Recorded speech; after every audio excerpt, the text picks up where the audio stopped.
Hi guys, అందరూ ఎలా ఉన్నారు? ఈరోజు ఆఫ్టర్నూన్ అయితే మా మరదలు వయ్యారి మరదలు కొంచెం అప్పుడప్పుడు వస్తుందండి వంటగదిలోకి. ఇలా వచ్చినప్పుడు సగం పనులే చేసి వెళ్ళిపోద్ది ఈరోజు. సో ఈ వీడియో మీకు నచ్చితే లైక్ చేయండి అండ్ కామెంట్ చేయండి.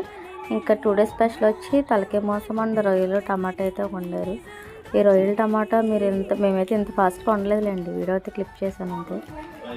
ఇంకా రొయ్యలను అయితే పసుపు వేసి కడిగిందో లేదో ఆ అమ్మాయికే తెలియాలి. మొత్తానికైతే కూర అయితే వెనకాల పిచ్చి పిచ్చి నూనె అవుతుంది ఆ అమ్మాయినండి. సో పసుపు కొంచెం వేయమంటే ఒక స్పూన్ వేసింది. మీరు అంతైతే వేసుకోకండి, కొంచెమే వేసుకోండి. ఇంకా మొత్తానికైతే కర్రీ సగం మా అమ్మమ్మే చేసింది, పైన షోయింగ్ అయితే చేసిందండి బాగా. ఈ వీడియో మీకు నచ్చితే లైక్ చేయండి అండ్ సబ్స్క్రైబ్ అయితే మర్చిపోతూ. ఇంకా thank you so much for watching. దీని ముందు ఒక వీడియో పెట్టాను, మీకు నచ్చితే లైక్ చేయండి. ఇంకా మేము ఫ్రెష్ అయ్యి తినేసి మా తమ్ముడు నేను ఈవినింగ్ అయితే బయటకు వెళ్ళాం. Bye bye guys.